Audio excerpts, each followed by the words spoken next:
Hello dear students, पिछले video में हम लोगों ने देखे थे ट्रेडिंग कंसर्न और नॉन ट्रेडिंग कंसर्न का डिफरेंस। इसके अलावा नीड और ऑब्जेक्ट्स देखे थे कि फाइनेंशियल स्टेटमेंट्स क्यों बनाए जाते हैं। आज देखेंगे हम लोग accounting system adopted by non trading concerns and professional persons. कौन सा अकाउंटिंग सिस्टम यूज़ करते हैं? तो दो अकाउंटिंग सिस्टम है, एक कैश सिस्टम है और दूसरा मर्केंटाइल सिस्टम है। तो सबसे पहले हम लोग कैश सिस्टम देखेंगे। For preparing there financial statements non trading concern and professional person. Non trading concern का मतलब मैं पहले ही बता चुका हूँ, और प्रोफेशनल पर्सन जैसे doctor, engineers, advocates etcetera can adopt any of the following accounting system. पहला है कैश सिस्टम।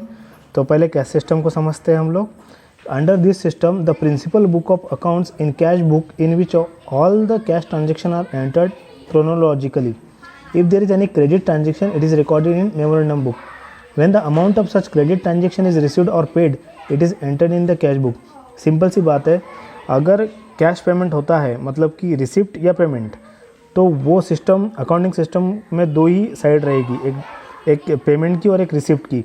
इसको बोलेंगे हम कैश सिस्टम। समझ गए होंगे आप लोग। प्रिंसिपल बुक ऑफ अकाउंट्स होती है, इसमें कैश बुक एक ही बुक मेंटेन की जाएगी, और डेट वाइज जो ऑर्डर्स होते रहेंगे, जो ट्रांजेक्शन होते रहेंगे, उसकी रिकॉर्डिंग होती रहेंगी।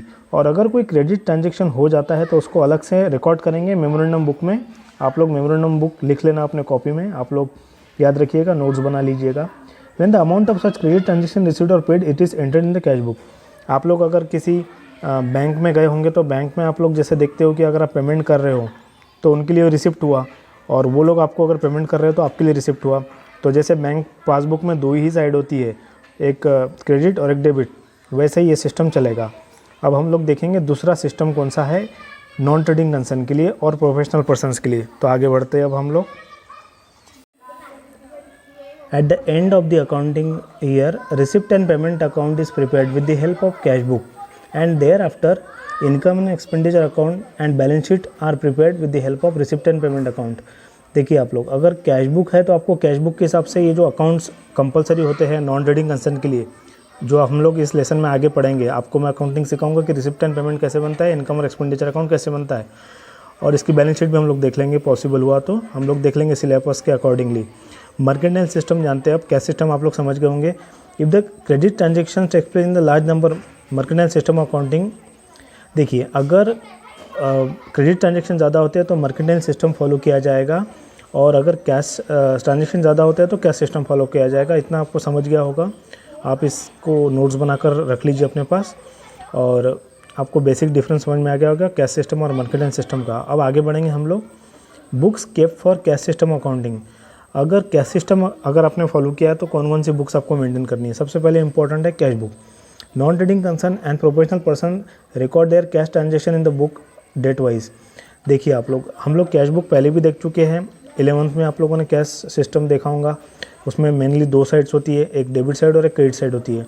ठीक है, क्रेडिट साइड पेमेंट के लिए होती है, डेबिट साइड रिसिप्ट के लिए होती है।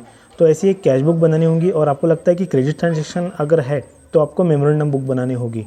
ठीक है, और उस कैश बुक के बेस पर आपको रिसिप्ट एंड पेमेंट अकाउंट बनाना होगा। इनकम एंड एक्सपेंडिचर और बैलेंस शीट जैसे आप लोग नॉर्मल अकाउंटिंग में ट्रायल बैलेंस और लेजर के बेस पर आप लोग बैलेंस शीट बनाते हो, trading account and profit and loss account बनाते हो। आप लोग समझ गए होंगे। आप लोग इसको कोरिलेट करो अपनी नॉर्मल अकाउंटिंग से। अब स्टॉक रजिस्टर या स्टॉक बुक मेंटेन करनी होगी।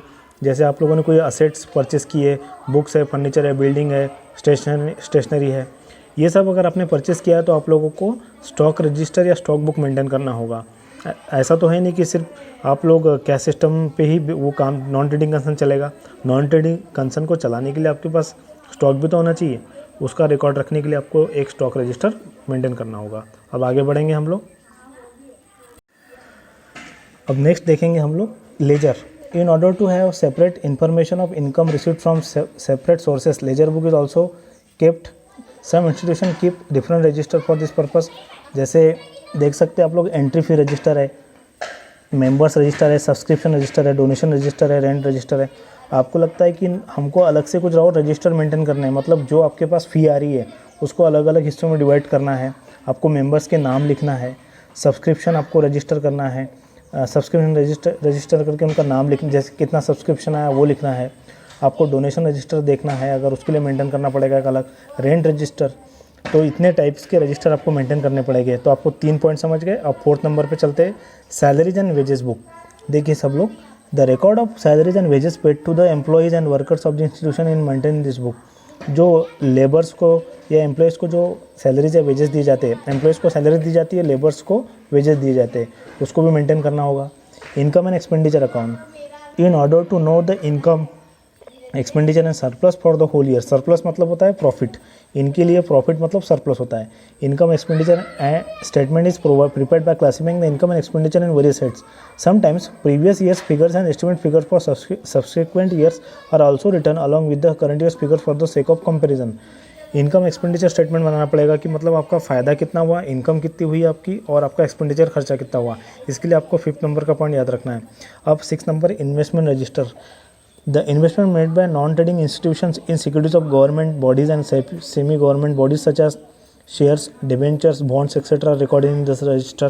अगर आपको लगता है कि हमारे बिजनेस ने हमारे नॉन ट्रेडिंग कंसर्न ने अगर कई पैसे इन्वेस्ट किए हैं किसी शेयर मार्केट में या डिबेंचर में, बॉन्ड में, तो उसके लिए आपको इन्वेस्टमेंट रजिस्टर, मैं सेविंग और इन्वेस्टमेंट का डिफरेंस आपको किसी दिन अच्छे से पढ़ा दूंगा। अभी के लिए आप लोग बेसिक समझिए कि इन्वेस्टमेंट मतलब कहीं और पैसे लगाना जिससे कि बेनिफिट मिले। जैसे आप लोग बैंक में पैसे इन्वेस्ट करते हो, सेविंग करते हो, उससे रिलेटेड है ये। उसके बाद है अकाउंट्स ऑफ ट्रेडिंग डिपार्टमेंट्स। अब पॉइंट नंबर 7 को समझेंगे अच्छे से। अब पॉइंट नंबर 7 को समझेंगे हम लोग, अकाउंट्स ऑफ ट्रेडिंग डिपार्टमेंट। अब ये बहुत सिंपल पॉइंट है। होता क्या है कि अगर किसी हॉस्पिटल, किसी रिलीजियस इंस्टीट्यूशन जैसे कोई मंदिर है, इन लोगों को लगता है कि अगर हम लोगों को उतना डोनेशन नहीं आ रहा है, सब्सक्रिप्शन नहीं आ रहा है, तो ये लोग अलग से कोई छोटा मोटा बिज़नेस अगर रन किए तो उस बिज़नेस से जो इनकम आती है उसको हम लोग क्या बोलेंगे, प्रॉफिट आ सकता है उसमें।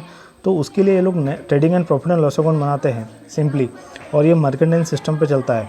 तो याद रखिएगा, अगर इनके नॉन ट्रेडिंग कंसर्न ने अगर एक हाथ ट्रेडिंग डिपार्टमेंट बना लिया तो उसके लिए अलग से अकाउंटिंग होगी। बैलेंस शीट, अब जैसे कि नॉर्मल बिजनेस में बैलेंस शीट बनती है वैसे ही इनका भी बैलेंस शीट बनेगा। बैलेंस शीट आप लोगों को थोड़ा बेसिक पता होगा। It is a statement of assets and liabilities. Debit side में आप लोग क्या लिखते हो, लायबिलिटीज़, और क्रेडिट साइड में क्या लिखते हो, असेट्स। तो उसका स्टेटमेंट बनाना पड़ता है। तो आपको ये 8 पॉइंट्स याद रहेंगे आई होप। सबसे पहला है कैश बुक, दूसरा है स्टॉक रजिस्टर या स्टॉक बुक, तीसरा है लेजर, 4th नंबर है salaries and wages book, 5th number है income expenditure account, 6th number है इन्वेस्टमेंट रजिस्टर, उसके बाद है अकाउंट्स ऑफ ट्रेडिंग डिपार्टमेंट्स और बैलेंस शीट। आप लोग याद रखिएगा, मैंने आपको कैश सिस्टम की अकाउंटिंग बताया आपको। इसमें कैश सिस्टम की अकाउंटिंग होगी तो कौन कौन सी बुक्स मेंटेन करना है। इसके अलावा 2 सिस्टम बताएं, एक है कैश सिस्टम और दूसरा है मर्केंटाइल सिस्टम। कल हम लोग देखेंगे रिसिप्ट एंड पेमेंट अकाउंट, उसका फीचर्स देखेंगे, उसका मीनिंग समझेंगे, और अकाउंटिंग धीरे धीरे हम लोग अकाउंटिंग कैसे होती है ये भी समझेंगे। तो वीडियो को ज़रूर लाइक करना, शेयर करना, कमेंट करना, और पहली बार अगर चैनल पर आए तो प्लीज़ सब्सक्राइब करना और बेल आइकन को प्रेस कर देना। आप लोगों को मैं हो सकता है अब ऐसी नोट्स दूंगा, क्योंकि जो मेरी नोट्स हैंड रिटन नोट्स होती है या फिर जो कंप्यूटराइज में नोट्स बनाता हूँ उसमें काफ़ी टाइम लगता है। तो आप लोग बताना ये नोट्स आपको कैसी लगी। Thank you. मैं डायरेक्टली बुक से ही पढ़ाना चाहता हूँ अब। थैंक यू, मिलते हैं बहुत जल्दी एक नए वीडियो में।